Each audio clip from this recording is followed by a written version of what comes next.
இயேசுவின் ஜெப கோபுரம் ஊழியங்கள் வழங்கும்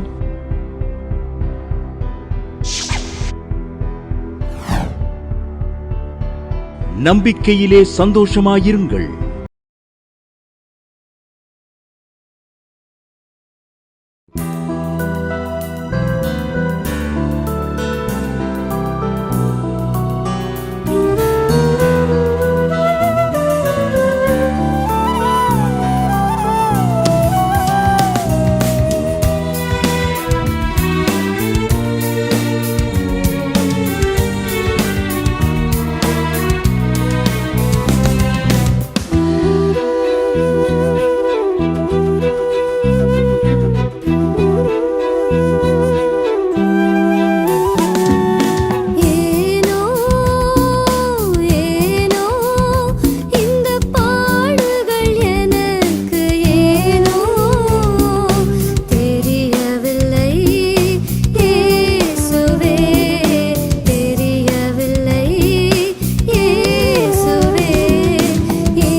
சசிங்கிறவங்க சென்னையிலேருந்து எழுதியிருக்காங்க. எங்கள் வீட்டில் எனக்கு 4 வருஷமாக வரன் பார்த்தாங்க, அமையவே இல்லை. நான் ஒரு பொருத்தனை பண்ணி ஜெபம் பண்ணேன். இந்த டிவி ஊழியத்துக்கு நம்பிக்கையுடைய சந்தோஷமாக இருங்கள் நிகழ்ச்சிக்கு ஒரு பொருத்தனை பண்ணி ஜெபித்தேன். கர்த்தர் நல்ல என் ஆஃபீஸ்லேயே வேலை பார்க்குற ஒரு நல்ல பையனை கொடுத்தாரு. இப்போ எனக்கு அழகான ஒரு ஆண் குழந்தை இருக்குன்னு சாட்சி எழுதியிருக்காங்க. நம்பிக்கையிலே சந்தோஷமாயிருங்கள். ஆண்டவராய் இயேசு கிறிஸ்து நாம மகிமைப்படுவதாக. ஜாய் டிவி நேயர்களுக்கு அன்பான வாழ்த்துக்களை தேவ சமூகத்திலிருந்து கூறுகிறேன். அல்லேலூயா, அல்லேலூயா. இந்த புரோகிராம் வெளிவருவதற்கு உங்களுடைய ஜெபமும் உங்களுடைய உதாரணமான காணிக்கையும் தான் இந்த புரோகிராம் வெளிவரச் செய்கிறது. கொடுத்த ஜெபித்த உங்கள் ஒவ்வொருவரையும் கர்த்தர் ஆசீர்வதிப்பாராக. ஐயோ நான் எதுவுமே அனுப்பலை அப்படின்னு சொல்கிறவங்க இனி இந்த ஊழியத்துக்கு அனுப்பலாம். நீங்கள் தாராளமாக அனுப்பலாம். ஏன்னா இது சுவிசேஷ ஊழியம், ஒரு சபை ஊழியம் கிடையாது. நிறைய பேர் ஃபோனில் கேட்குறாங்க உங்கள் சபை எங்கே இருக்குன்னு. நாங்கள் ஒரு இடம் பிடிச்சி மதுரை கீழவாசல் பகுதியில் சுவிசேஷத்தை அறிவிக்கிறோம். அல்லேலூயா, அல்லேலூயா. டிவி ஊழியம், மேகசின் ஊழியம் மற்றும் நம்பிக்கை டிவியில், ஜாய் டிவியில், யூடியூப்பில் மற்றும் பாடல் ஊழியம், இப்படி அநேக ஊழியங்களை சுவிசேஷத்து மூலம் செய்கிறோம். எல்லாம் விசுவாசத்தில் தான். அநேகர் எங்களுக்கு ஏதாவது உதவி செய்ய முடியுமா அப்படின்னு கேட்குறீங்க. கர்த்தர் ஒத்தாசை உங்களுக்கு அனுப்புவார். இந்த உங்களை மாதிரி இரக்கங்கொண்ட தேவனுடைய ஆண்டவரை நேசிக்கிற, அதிகமாக நேசிக்கிறவங்க தான், ஆண்டவரை நேசிக்கிறவங்க, சுவிசேஷ ஊழியத்தை நேசிக்கிறவங்க தான் இது காணிக்கை அனுப்புவாங்க இல்லையா? அந்த காணிக்கையினாலும் அந்த வல்லமையுள்ள அந்த ஜெபத்தினால்தான் இந்த ஊழியம் நடைபெற்று வருகிறது என்பதை உங்களுக்கு மனமகிழ்ச்சியோடு நான் தெரிவிக்கிறேன். தொடர்ந்து இந்த ஊழியங்களுக்காக ஜெபியுங்கள். ஒவ்வொரு மாதமும் தேவனால் எல்லாம் கொண்டு பத்திரிக்கை நாங்கள் வெளியிடுகிறோம். அது உங்கள் ஆவிக்குரிய வாழ்க்கைக்கும் மிகுந்த புரோஜனமாக இருக்கும். நிறைய பேர் அதில் உள்ள சாட்சிகளை பார்த்துட்டு தான் ஆச்சரியப்படுறாங்க. உங்களே அதில் சாட்சி எழுதும்படி கர்த்தர் உதவி செய்வார். அப்படி தான் நிறைய பேர் சொல்லுவாங்க, நானும் தேவனால் எல்லாம் குடும்பத்திற்குள்ள சாட்சி போடுவேன், என்னால் முடிஞ்ச காணிக்கை அனுப்புவேன்னு சொன்னேன், ஆண்டவர் இந்த காரியத்தை எனக்கு செய்தார் அப்படிலாம் சொல்கிறாங்க. எல்லாம் ஆண்டவருக்கு மகிமையாகத்தான் இது நடக்கிறது. ஆகவே நீங்கள் இந்த ஊழியத்துக்காக ஒரு நிமிஷமாவது ஜெபிக்க மறக்காதிருங்கள். நாங்கள் உங்களுக்காக ஜெபிக்கிறோம். இந்த ஊழியத்துக்காக ஜெபிக்கிற, கொடுக்கிற, உழைக்கிற ஒவ்வொருவருக்காக நாங்கள் டெய்லி ஜெபிக்கிறோம். ஆகவே கர்த்தர் உங்களுக்கு அதுக்கேற்ற பலனை தருவாராக. ஒருவருக்காக ஒருவர் ஜெபம் பண்ணுங்கள் இருக்கு. எங்களுக்காக நீங்கள் வேண்டிக் கொள்ளுங்க, நாங்கள் உங்களுக்காக வேண்டிக் கொள்ளுகிறோம். ஒருவர் பாரத்தை ஒருவர் சுமந்து கொண்டு கிறிஸ்துவின் பிரமாணத்தை நம்ம நிறைவேற்றுவோம். தலையை தாழ்த்தி ஜெபம் பண்ணுவோம். பரலோக பிதாவே, நாங்கள் ஸ்தோத்திரிக்கிறோம், துதிக்கிறோம். அல்லேலூயா, ராக அதிகாபாபாலாபரவோ. இந்த தேவ செய்திக்கு விரோதமாக எழும்புற ஆயுதங்கள் இயேசு கிறிஸ்துவில் வாய்க்காமலே போவதாக. அல்லேலூயா, ராக லபரபோ நீக லபரவோ சே. அல்லேலூயா. கேன்சர்னால் பாதிக்கப்பட்டவங்க பார்த்துக்கிட்டீங்க. திருப்பி இந்த கிருமி உருவாகக்கூடாது கீமோ கொடுக்குறீங்க கர்த்தாவே. மனம் இருங்க. இப்போ ரேடியேஷன் கொடுத்துக்கிட்டு இருக்கீங்க, அது திரும்ப வராதபடி ஜெபிக்கிறீங்க. கர்த்தர் சொல்லுகிற அவங்க ஜெபத்தின் சத்தத்தை கேட்டே இனி துஷ்டன் வாழ்க்கையில் கடந்து வருவதில்லை. இனி நீ தீங்கை காணாதிருப்பாய். இஸ்ரவேலின் தேவனாய கர்த்தர் உன் நடுவில் இருக்கிறார். இனி நீ தீங்கை காணாதிருப்பாய் என்று சொல்வதற்காக நன்றி. அந்த கிருமிகள் முற்றிலும் இயேசு கிறிஸ்து நாமத்தினால அழிக்கப்பட்டு போவதாக. அல்லேலூயா, ரக தேகாபாபாலாபாரா. ஒரே ஆவிக்குரிய போராட்டம், சிந்தனை போராட்டம், சிந்தனையில் ஒரே போர்க்களமாக இருக்குது. இயேசு கிறிஸ்துவின் ஜீவன நாமம் இந்த சிந்தனை போராட்டத்தை நீக்கி போடுவதாக. கிறிஸ்துவின் சிந்தனை அப்படிப்பட்டவர்களுக்கு உண்டாவதாக. ஆவின் சிந்தனையாகிய ஜீவனு சமாதானமுள்ள சிந்தனை உண்டாவதாக இயேசு கிறிஸ்து நாமத்தினால. அல்லேலூயா, ரக அதிகபி அந்தலபரவா ஓ ரக அதிகபலபரவோ ரிகே சபதிகபலபரவா. அல்லேலூயா, அல்லேலூயா, ரக அதிகபபா. நான் ஒரு ஹேண்டில் கப்பாக இருக்கேன், எனக்கு யாரும் உதவி இல்லை, யார் இறக்கப்பட்டவங்க ஏதாவது செஞ்சாத்தே அப்படின்னு செபித்து கொண்டு இருக்கிற அருமையான உடல் ஊனமுற்றோருக்கு கர்த்தர் சொல்லுகிறார், நான் உங்களை பலப்படுத்துவேன், உங்களை பலப்படுத்துகிற கிறிஸ்துனால எல்லாவற்றையும் செய்ய உங்களுக்கு பலன் உண்டு. அல்லேலூயா, அல்லேலூயா. நான் உங்களை விடுவிப்பேன், நீங்கள் என்னை மகிமைப்படுத்துவீர்கள். ஆமென் ஆண்டவரே. அல்லேலூயா, அல்லேலூயா. ராகா லீகாலாபா. என் மேலே உள்ள சாபம் எப்போது போகுன்னு ஜெபிக்கிறீங்க. அல்லேலூயா. தலைமுறை சாபத்தை கர்த்தர் சாபத்தின் கூற முறிக்கிறார். கலாத்தியர் 3:13, ரோமர் 8:2 வெளிப்படுத்த விசேஷம் 22:3 சாபக்கட்டுகள் உடைவதாக. ஆவியானவர் இறங்குவராக. உடைய அற்புத கரம் தொடுவதாக. அல்லேலூயா. தேவ பல நிலடுவதற்கா நன்றி. அல்லேலூயா, ராக அதிகாலாபாரே. அல்லேலூயா. வீட்டில் வச்ச பொருள் அடிக்கடி காணாமல் போன கழுதையை தேடி கண்டுபிடிக்க செய்த தேவன். ஆமென் ஆண்டவரே. வெள்ளி காசு கிடைக்க செய்து போல காணாமல் போன பொருள் கிடைக்கிறது. அலையலோயா அலையலோயா அலையலோயா ரக அதிக பபலபரவோ. ஓ, கெட்ட சொப்பனமாக வருதுன்னு பார்த்துக்கிட்டீங்க. கர்த்தர் அதிலிருந்து விடுதலை தருகிறார். Hallelujah hallelujah hallelujah. யோசேப்புக்கு சொப்பனம் கிடைத்தது போல சொப்பனம் ஆண்டவரே ஒரு ஆமென் கர்த்தருடைய சொப்பனமாக இருப்பதாக ஆசீர்வதிங்க இயேசு நாமத்தில் பிதாவே ஆமென். இந்த நாளையும் ஒரு செய்தியுடைய தலைப்பு, நீர் என்னை காண்கிற தேவன். இங்கே ஆகார் பேர் வைக்கிற ஆண்டவருக்கு ஒரு பேரு. ஆண்டவருடைய நாமங்கள் பல ஆயிரக்கணக்கான நாமங்கள் இருக்கு. இவ ஒரு பேர் வைக்கிற ஆண்டவருக்கு என்ன பேர் வைக்கிறா? நீர் என்னை காண்கிற தேவன். ஏன்னா ஆண்டவர் நம்ம நிலைமையை பார்க்கிறார். கடந்த காலத்தை பார்க்கிறார், எதிர்காலத்தை பார்க்கிறார், இறந்த காலத்தை பார்க்கிறார். எல்லாவற்றையும் அவர் அறிந்தவராக இருக்கிறார். காலங்கள் அறிந்த தேவன். நம்ம கடந்து வருகிற பாதை அவர் அறிந்தவராய் தெரிந்தவராக இருக்கிறார். நிறைய பேர் சொல்லுவாங்க, கடவுளுக்கு கண் இல்லையா? ஏன் ஜெபம் மட்டும் புறக்கணிக்கப்படுகிறது? ஏன் ஆண்டவர் ஏன் ஜெபத்தை மட்டும் கேட்க மாட்டேங்கிறாருன்னு அநேகருடைய கேள்வி இருக்குது. ஆண்டவர் சொல்கிறாரு, நீங்கள் அப்படி பேசுகிறத ஆண்டவர் கவனிக்கிறார். உங்கள் நாவில் சொல் பிறகு முந்தைய நீங்கள் என்ன பேச போயிருக்கீங்கன்னு அவருக்கு தெரியும். அல்லேலூயா. நமக்கே தெரியாது என்ன பேசுவோம்னு. சில பேர் சொல்லுவாங்க, என்ன ஏரியாமலே அப்படி பேசிட்டே, ஏன் இப்படி பேசுனேன்னு தெரியல. பார்த்தீங்களா, அவங்களுக்கு தெரியாது, ஆனால் ஆண்டவருக்கு தெரியும். ஆண்டவருக்கு நல்லாவே தெரியும் நம்ம என்ன பேச போகிறோம் என்பதை அவர் அறிந்திருக்கிறார். என்ன அடுத்து நம்ம செய்ய போகிறோம் என்பதை அறிந்திருக்கிறார். நம்மை அவர் உள்ளங்கையில் வரைந்தவராக இருக்கிறார். நம் நினைவாகவே இருக்கிறார்.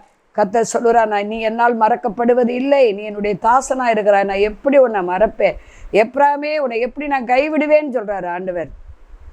ஆண்டவருக்கு நம்மளை விட்டால் வேறு வழி இல்லை தெரியுமா? நமக்கு அவரை விட்டால் வழி இல்லை. அல்லேலூயா அல்லேலூயா அல்லேலூயா. அவருடைய பிள்ளைகளை தான் அவர் நம்பி இருக்காரு. என் பிள்ளை என்னை கீழ்ப்படியும், என் வார்த்தையின்படி நடக்கும், என்னை விசுவாசிக்கும், என்னை நம்பும், எனக்காக எதையாவது செய்யணும் அவர் எதிர்பார்க்கிறார். நம்ம பெற்றோர் பிள்ளைகளை நேசிக்கிறத விட பல 1000 மடங்கு ஆண்டவர் நம்மளை நேசிக்கிறார். நான் உங்களை பெற்றேன்றாரு. எப்படி பெற்றாரா? நம்முடைய ஜீவனையே கொடுத்து நம்மளை விலைக்கு வாங்கியிருக்கிறார். மாம்சத்தின் உயிர் ரத்தத்தில் இருக்கிறது. இரத்தத்தையே நமக்காக கொடுத்தவர். ஒரே பேரான குமாரனையே பிதாவாகிய தேவன் நமக்காக கொடுத்தவர். மற்ற எல்லாவற்றையும் கூட கொடுக்காதிருப்பது எப்படி? அதனால தான் அவர் சொல்கிற, ஆகார் என்னை காண்கிற தேவன் பேர் வைக்கிறார். இங்கே சாராள் ஆகார் தன்னுடைய வேலைக்காரியை ஆபிரகாமுக்கு கல்யாணம் பண்ணி வச்ச உடனே அவள் உடனே கருத்தரித்து விடுகிறாள்.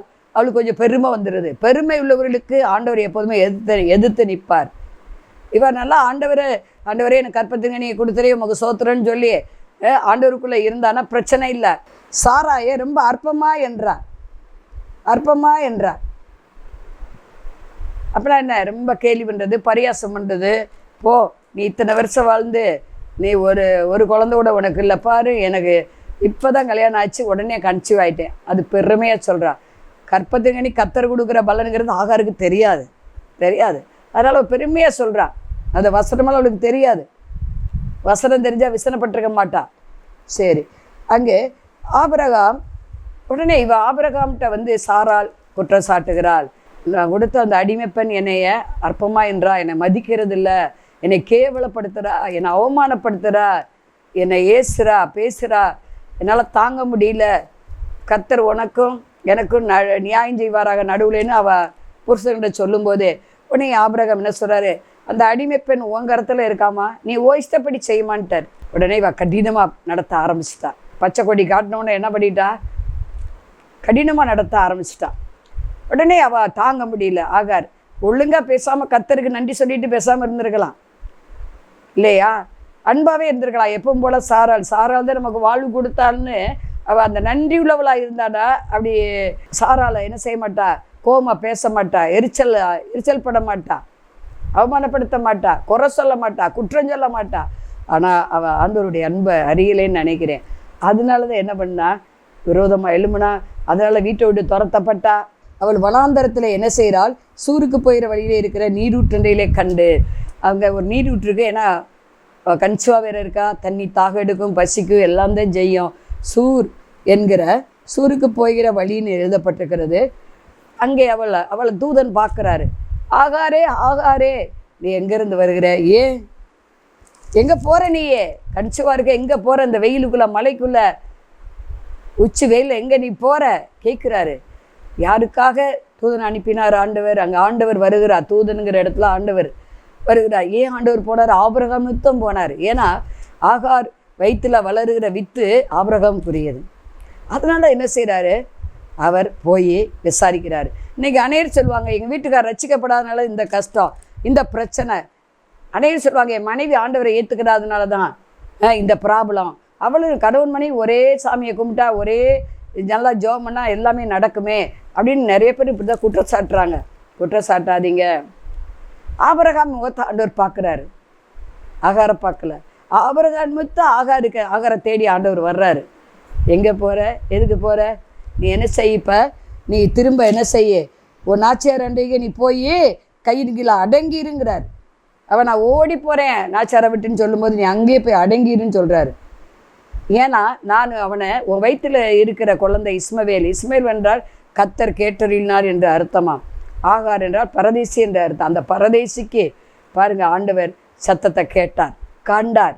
அந்த பரதேசியை பார்த்த தேவன் உங்களை என்னையும் அப்படி நாமம் தரிக்கப்பட்ட விலையேறப்பட்ட இடத்தினால கழுவி இயேசுவின் பிள்ளை என்று சொல்லுகிற நம்ம ஆண்டவர் காணாமல் இருப்பாரா? நம்ம கடந்து வந்து கொடுக்குற பாதையை பார்க்குறார். நம்ம இப்போ நம்ம எந்த சிக்கலில் இருக்கிறோம், எப்படி இருக்கிறோம், நம்ம என்ன செய்து கொண்டு இருக்கிறோம், நமக்கு இருக்கிற இக்கட்டு என்ன, நமக்கு இருக்கிற தேவை என்ன, நமக்கு இருக்கிற ப்ராப்ளம் என்ன, எல்லாத்தையும் அவர் அறிந்திருக்கிறார். உங்கள் பிள்ளைகளுக்கு வயது ஏறிக்கிட்டே போயிருக்கிறத அவர் அறிந்திருக்கிறார். திருமண காரியத்தை வாக்கிய பண்ணுவார். நல்ல ஒரு வேலை என் பிள்ளை கிடைக்கலையே, கிடைச்ச காசெல்லாம் குடிச்சிட்டு வர்றானே, இதெல்லாம் நீங்கள் இது ஆண்டவர் பார்த்துக்கிட்டு தான் இருக்கிறார். உங்கள் ஜெபத்தின் சத்தத்தை கேட்கிறார். ஆண்டவர் இப்போ உங்கள் அருகில் நிற்கிறார். எங்கே போகிற, என்ன செய்கிறேன்னு கேட்குறார். ஆண்டவர் சந்திக்கிறார். ஆகார சந்தித்தவர் ஜெபிக்கிற உங்கள் நிமித்தம் உங்களை சந்திக்கிறார். ஜெபிக்கிறவங்களை ஆண்டவர் சந்திக்கிறார். பாருங்க, நான் ஒரு குமாரனை கொடுக்க போகிறேன், இஸ்மவேல் பேர் வை, அவனை பெரிய ஜாதியாக்குவேன், அவனை நான் என்ன செய்வேன், ஆசீர்வதிப்பேன். கர்த்தர் உன் அங்கலாய்ப்பின் சத்தத்தை கேட்டார். இஸ்மவேல் என்று நீ பேரிடுவாயே என்கிறார். அவன் எப்படி இருப்பான், துஷ்டனாக இருப்பான், அவன் கை விரோதமாக இருக்கும், எல்லாருக்கும் விரோதமாக இருக்கும், அவன் சகோதரர் எல்லாரும் எதிராக குடியிருப்பார்கள். இப்படிலாம் ஆண்டவர் தீர்க்கதரிசனமாக சொல்கிறார். அப்படியே நடக்குதா? இன்னைக்கு நடக்குது. அரபு நாடுகள் நம்ம பார்க்க முடியும். எண்ணெய் வளம், நீர் வளம் எல்லாம் அங்கேருந்தா வருது.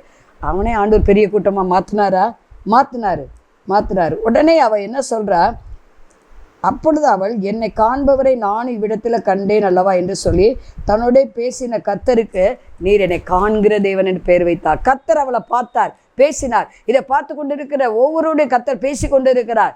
தேவ வார்த்தை கொண்டு பேசி கொண்டு இருக்கிறார். நீங்கள் படுகிற கஷ்டத்தை அவர் பார்க்குறார். உங்கள் கடனை பார்க்குறார். வீடு கட்ட முடியாமல் தவிக்கிறத பார்க்குறார். ஜெபிக்க முடியாமல் கஷ்டப்படுறத பார்க்குறார். டபுள் டியூட்டி பார்க்குறீங்க வீட்டுக்காக, அதை ஆண்டவர் பார்க்குறார். நான் ஆண்டவருக்கு ஞாயிற்றுக்கிழமை கூட எனக்கு போக முடியலையே, என் குடும்ப வறுமையினால் நான் இப்படி பாடுபடுறேனே நினைக்கிறீங்க, அதை பார்க்குறார். உங்கள் சிறையிருப்பு ஆண்டவர் மாற்றுகிறார். உங்களை காண்கிற தேவன் மகாயிரோயி, என்னை காண்கிறவரே.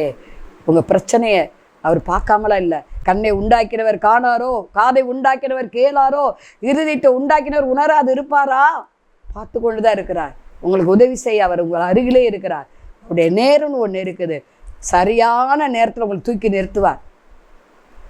ஒரு சகோதரர் இப்படி சொன்னார், எப்போ வாக்கு தத்தம் பண்ணிட்டு உண்மையில் உனக்கு நிச்சயம் மேரேஜ் முடியும், எப்போ முடிவார், வயசாகவிட்டா, தாத்தாவாக விட்டா, 29 வயசு. அந்த தம்பி புலம்புது. நிச்சயம் உனக்கு ஏற்ற துணையை வச்சிருக்காருப்பா, கிடைக்கும் எல்லாவற்றையும். அதன் காலத்தில் ஏற்ற துணையை உண்டாக்குவேன்னு சொன்னவர் உண்மை இல்லவர், செய்வார். காத்துரு, பொறுத்துரு, அமர்ந்துரு, அப்புறம் உனக்கு கிடைக்கும் அப்படின்னு சொல்லி.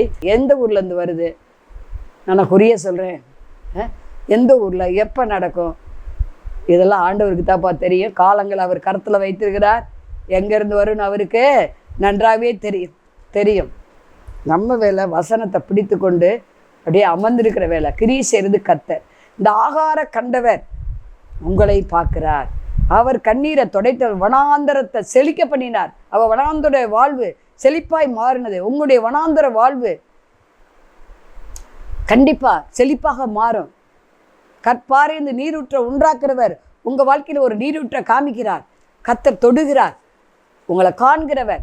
உங்களை அந்த பிரச்சனையிலேருந்து, பாடுகளிலிருந்து, வேதனையிலிருந்து, வியாதியிலிருந்து, பலவீனத்திலிருந்து, ஜெபிக்க முடியாத ப்ராப்ளத்திலிருந்து, சர்ச்சைக்கு போக முடியாத ப்ராப்ளத்தில் உங்களை விடுதலை பண்ணுகிறார். உங்களை காண்கிற தேவனாக இருக்கிறார். ஆலயத்தில் நாட்டப்பட்ட ஒளிவு மர கன்றை போல் நீங்கள் மாறப்போறீங்க. அல்லேலூயா. விருட்சம் போல் நீங்கள் மாறப்போறீங்க. கர்த்தர் உங்களை ஆசீர்வதிக்க போகிறார். ஆகவே உங்களை காண்கிறவராக இருக்கிற, உங்களை ஆசீர்வதிக்க ஒரு நேரம் வைத்திருக்கிறார். அல்லேலூயா. உங்களை பழுகி பெருகு பண்ண ஒரு நேரம் வைத்திருக்கிறார். நிச்சய ஆகாருக்கு வந்த நேரம் உங்களுக்கு வரும். கர்த்தர் உங்களை என்ன செய்கிறார்? காண்கிற தேவனாக இருக்கிறார். சரி, ரெண்டாவதாக யாத்திராகமம் புத்தகம் 3:7 அப்பொழுது கர்த்தர் எகிப்தில் இருக்கிற என் சனத்தின் உபத்திரவத்தை நான் பார்க்கவே பார்த்தேன். ஆலோட்டின் நிமித்தம் அவர்கள் இருக்கிற கூக்குரலை நான் கேட்டேன். அவர்கள் படுகிற வேதனைகளையும் நான் அறிந்திருக்கிறேன். அவர்களை எகிப்தின் கைக்கு விடுதலையாக்கவும் அவர்களை அந்த தேசத்திலிருந்து நீக்கி கானானியரும் ஏத்தியரும் எமோரியரும் பெர்சியரும் ஏவியரும் எபிசியருமா இருக்கிற அந்த பாலுந்தேன்னு ஓடுகிற விசாலமுள்ள தேசத்துக்கு நான் கொண்டு வரேன்னு வாக்கு பண்ணியிருக்கிறார். உங்களுக்கு ஒரு விசாலமுள்ள ஒரு ஆசிரிக்கப்பட்ட நாட்கள் உண்டு. நீங்கள் சந்தோஷமாக இருக்க போகிற நாட்கள் உண்டு. காலம் வருகிறது, அது இப்பொழுதே வருகிறது. இன்றைய ரட்சினால் இதுவே அணுக்கிற காலம். உங்களுடைய உபத்திரத்தை பார்க்குறா. எகிப்தில் இஸ்ரவேல் ஜனங்கள் பட்ட உபத்திரவங்களை, பாடுகளை, வேதனைகளை, கஷ்டங்களை, கூலி கம்மி, சம்பளம் கம்மி, ஆனால் வேலை அதிகம். ஒருவேளை நீங்கள் அந்த நிலைமையில் இருக்கலாம். ஆண்டவர் அதிலிருந்து உங்களை விடுதலை கொடுக்குறார். ஏன்னா அவங்க காண்கிற தேவனாக இருக்கிறார். அநியாயமாக கூலி கொடுக்குறாங்க. ஆண்டவர் உங்களை அதே இதில் மேனேஜராக மாற்ற போகிறார். கர்த்தர் பெரிய காரியத்தை செய்ய போகிறார். உங்களை காண்கிற தேவனாக இருக்கிறார். இஸ்ரவேல் ஜனங்களை எகிப்தின் கையிலிருந்து விடுதலை கொடுத்தவர், பார்வோன் கையிலிருந்து விடுதலை கொடுத்தவர், பாலுந்தேன்னு ஓடுகிற 7 ஜாதிகள் வாழ்ந்த அந்த கானானுக்கு கர்த்தர் கொண்டு வந்தவர். உங்களுக்கு ஒரு கானானை வைத்திருக்கிறார். உங்களுக்கு ஒரு பரம கானானை வைத்திருக்கிறார். இம்மையில் நல்ல ஒரு செழிப்பை வச்சிருக்கிறார். செழிப்புள்ள காலங்களை வைத்திருக்கிறார். கவலைப்படாதீங்க. ஐயோ, என்னை யார் கண்டுக்க மாட்டேங்கிறாங்களே, பெற்ற தாய் கண்டுக்கல, பெற்ற பிள்ளை கண்டுக்கல, கூட பிறந்த சௌரர் கண்டுக்கல, என் ஃப்ரெண்ட்ஸு கண்டுக்கல, இப்படி இருக்கீங்களா? ஆண்டவர் உங்களை காண்கிற தேவனாக இருக்கிறார். அவர் விடுதலையாக்க மெய்யான விடுதலை. அவர் உங்களை நிச்சயமாகவே ஆசிர்விக்க பெருக பண்ணுவார். நீங்கள் கடன் வாங்க மாட்டீங்க, கடன் கொடுக்கிறவளாய் மாறுவீங்க. உங்கள் எல்லையை விரிவாக்க போகிறார். சின்னவன் ஆயிரவு சிறிவன் பலத்த ஜாதிவா மாறப்போகிறா. உங்களை காண்கிற தேவனாக இருக்கிற நீங்கள் ஒடுக்கப்படுகிறத, நீங்கள் அவமானப்பட்டு நிற்கிறத, தலை குனிஞ்சு வெக்கமாக நிற்கிற இடத்துலையே உங்களை கர்த்தர் உயர்த்த போகிறார். உங்களை காண்கிற தேவனாக இருக்க, உங்களை உயர்த்துவதற்கு என்று, உங்களை மேன்மைப்படுத்துவதற்கு என்று ஒரு நேரத்தை காலத்தை வைத்திருக்கிறார். ஏற்ற காலத்தில் உயர்த்தும்படிக்கு அவருடைய பலத்த கருத்துக்களை அடங்கிருங்கள். இஸ்ரவேல் ஜனங்கள் பட்ட உபத்திரவத்தை, பாடுகளை, கூக்குரலை பார்த்து இறங்கி வந்து செழிப்புள்ள அந்த கானான் தேசத்துக்கு கொண்டு வந்து அவங்கள பழுகி பெருக பண்ணினாரே, அவர் இன்றைக்கும் ஜீவிக்கிறார். உங்களுடைய பிரச்சனை இன்றையோடு முடியுது. உங்களுடைய சிறுமை அல்லேலூயா ராகாதீக உங்களை இல்லாத பொருளாது சொல்லி உங்கள் வறுமையை பார்த்து உங்களை ரொம்ப என்ன பண்ணுறாங்க, உங்களை அப்படியே கொடுமைப்படுத்துகிறாங்க, சித்திரவதை பண்ணுறாங்க. கர்த்தர் அதிலிருந்து உங்களை விடுதலை கொடுக்கிறார். உங்களை ஒரு எஜமாட்டியாக மாற்ற போகிறார். உங்களை ஒரு முதலாளியை மாற்ற போகிறார். உங்களை பெரிய ஆபீசராக மாற்ற போகிறார். பெரிய ஊழிகரனாக மாற்ற போகிறார். அல்லேலூயா. கவலைப்படாதீங்க. ஒரு குழந்தைக்கு ஏங்குறீங்களா, அழுகிறீங்களா, தவிக்கிறீங்களா, புரள்றீங்களா, ஆண்டவர் உங்களுக்கு 2 பிள்ளைகளை கொடுக்க போகிறார். நிச்சயம் ஆசிரியக்க போகிறார். உங்களை காண்கிற தேவனாக இருக்கிறார். ஐயோ, இத்தனை வருஷம் சின்ன பிள்ளை இல்லையே, நிறைய பேர் வருந்துறீங்க. கர்த்தர் உங்களுக்கு வேண்டாங்க. கர்த்தர் குழந்தைகளை தருவார், நிச்சயம் தருவார். ஏன்னா உங்களை காண்கிற தேவனாக இருக்கிறார். அநேகர் சொல்கிறத கேட்குது உங்கள் காது. அவங்களுக்கெல்லாம் இப்போ தான் கல்யாணம், அவங்களுக்கெல்லாம் குழந்தை பிறந்துருச்சு. ஏன்னா கல்யாணம் 2 வருஷம் ஆச்சு, 3 வருஷம் ஆச்சு, 5 வருஷம் ஆச்சு. கவலைப்படாதீங்க. வேண்டாங்க, கர்த்தர் தருவார். உங்களை சிறுமை ஆண்டவர் பார்க்குறார். நிச்சயம் உங்களை காண்கிற தேவன் அந்த இக்கட்டிலிருந்து விடுதலையை தருவார். அடுத்து பாவம் செய்கிறவங்களை ஆண்டவர் காண்கிறார். பாவத்திலிருந்து விடுதலை கொடுக்கும்படி அவங்கள மீட்டு கொள்கிறார். லூக்கா 7:48 அவளை நோக்கி உன் பாவங்கள் உனக்கு மன்னிக்கப்பட்டது என்றார். சீமோன் பேதுரு வீட்டில் இயேசு விருந்துக்கு போயிருக்கிறார். அங்கே பரிமள தைலம், விலையுள்ள பரிமள தைலத்தோடு ஒரு பாவியான ஸ்திரீ வந்து என்ன செய்கிறார், அந்த தைலத்தை அப்படியே ஒரு பாதபடியில் ஊற்றுகிறார். கண்ணீரினால் நனைக்கிறார், பாதத்தை தலைமுடியினால் தொடைக்கிறார். ஆனால் அந்த சீமோன் சொல்கிறாரு, அந்த சீமோன் வீடு, அந்த சீமோன் சொல்கிறாரு, இவ எப்படிப்பட்டவா, இவ வேசியா, நீங்களுடைய வாழ்க்கையை கெடுத்தவா, இவ பாவி, இவ போய் முத்தம் செய்கிறா, பரிமள தைலத்தை ஊற்றுறா, தலைமுடியினால் தொடைக்கிறா, கண்ணீர் வடிக்கிறா, அதை எப்படி இவர் பார்த்துக்கிட்டு இருக்காருன்னு ஆண்டவர் இருதயத்தை பார்க்குறார். சீமோனே, நான் உன்கிட்ட ஒரு காரியம் சொல்லணுப்பா. நீ வீட்டுக்கு வந்த, நீ எனக்கு தண்ணி கொடுக்கல, நீ தலைக்கு என்ன கொடுக்கல, நீ என் பாதத்தை முத்த செய்யலை சொல்லிட்டார் ஆண்டவர். இவா வந்ததுலேருந்து கண்ணீர் வடிக்கிறா. எதுக்கு கண்ணீர் வடிச்சா? என் பாவத்தை விட முடியாமல் தவிக்கிறா. உங்களுக்கு அப்படி பாவத்தை விட முடியாமல் ஒரு வேளை தவித்து கொண்டு இருக்கலாம். இது தெரியும், இந்த ஆண்டவர் பிடிக்காத இந்த காரியம் தெரியும். அந்த காரியத்தை நீங்கள் செய்யலாம். செய்த காரியத்தை செய்து அநேக அடிகள் அடிக்கப்பட்டு கொண்டு இருக்கலாம். ஆண்டவர் அதை காண்கிறார். அன்றைக்கு அந்த பாவியான ஸ்திரியை பார்த்தார். உன் பாவங்கள் மன்னிக்கப்பட்டது என்று சொன்னார். இந்த பாவத்தை விட முடியாமல் அவள் இயேசு பாதவடியில் வந்து விழுந்தார். நீங்களும் கூட ஐயோ இதை எனக்கு செய்ய முடியாமல் இருக்க முடியல, என்னால் குடிக்காமல் இருக்க முடியல, சரம் பண்ணாமல் இருக்க முடியல, என்னால் சீட்டாட முடியாமல் இருக்கலை, ஃப்ரெண்ட்ஸ் கூட சுத்தாமல் என்னால் இருக்க முடியலை, ஏதாவது சினிமா பார்க்காம என்னால் இருக்க முடியல, இப்படி இருக்கீங்களா? ஆண்டவர் பார்த்துட்டு விழுங்க, உங்கள் பாவங்களை கர்த்தர் மன்னிக்கிறார். இனி பாவம் செய்யாதே, சமாதானத்துடைய போ என்று சொன்னவர் உங்கள் பாவத்தை பார்த்து பாவத்திலிருந்து உங்களை விடுதலை கொடுத்து உங்களை பரிசுத்தவான்களாக நீதிமான்களாக மாற்றுவதற்கு அவர் பார்த்து கொண்டு இருக்கிறார்.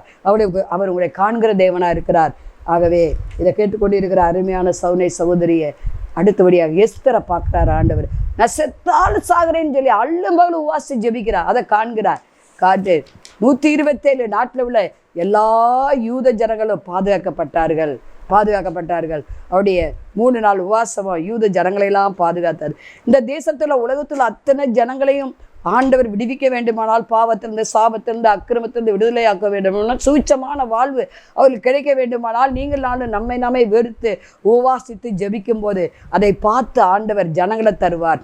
என்னை கேளும், அப்பொழுது ஜாதியில் உனக்கு சுதந்திரமாகும், பூமியின் எல்லையை உனக்கு சொந்தமாகவும் தருவேன். தலையை தாழ்த்தி ஜெபணும். பரலோக பிதாவே ஸ்தோத்திரிக்கிறோம். நீங்கள் எதெல்லாம் பார்க்குறீங்க, கடந்து வருகிற எல்லா சூழ்நிலையும் பார்க்குறீங்க ஆண்டவரே. ராக தீகாலாபர ஆகாரின் கண்ணீரை கண்டவர். அல்லேலூயா, அல்லேலூயா. இஸ்ரவேல் ஜனங்களுடைய அடிமைத்தனத்தை பார்த்தவர். அல்லேலூயா.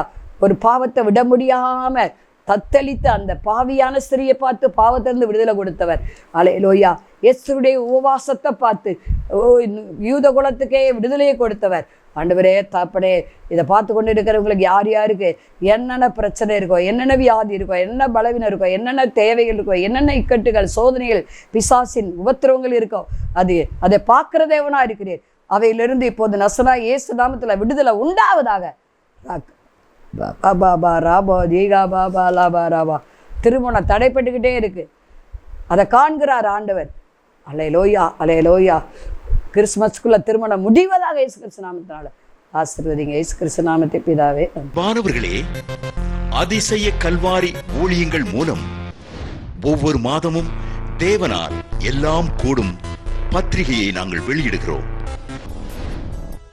தேவ சமூக பாடல்கள் DVD, ACD இந்த பாடல்களை நாங்கள் வெளியிடுகிறோம். அதிசய கல்வாரி ஊழியம் இது தீர்க்க தரிசன ஜெப ஊழியமாக நடைபெறுகிறது. இந்த ஊழியங்களுக்காக ஜெபிக்க, காணிக்கையை அனுப்ப தாங்க மறவாதிருங்கள். ஜெபிக்கிற, கொடுக்கிற, உழைக்கிற உங்கள் ஒவ்வொருவரையும் ஆண்டவர் தாமே ஆபிரகாமை ஆசீர்வதித்தது போல சகல விதத்திலும் உங்களை ஆசீர்வதிப்பாராக. ஆமென். அன்பிற்குரியவர்களே, இந்த ஊழியத்தை உங்கள் காணிக்கைகளால் தாங்குபவர்களின் கவனத்திற்கு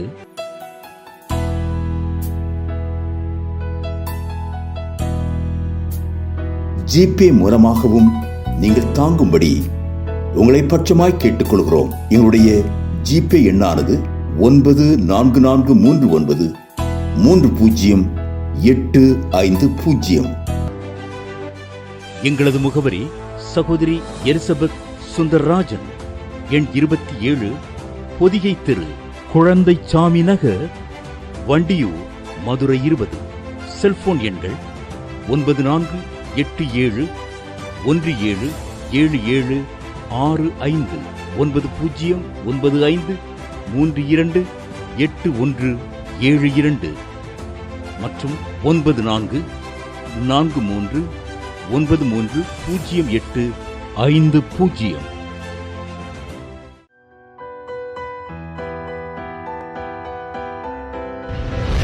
கர்த்தர் உங்களை ஆசீர்வதிப்பாராக.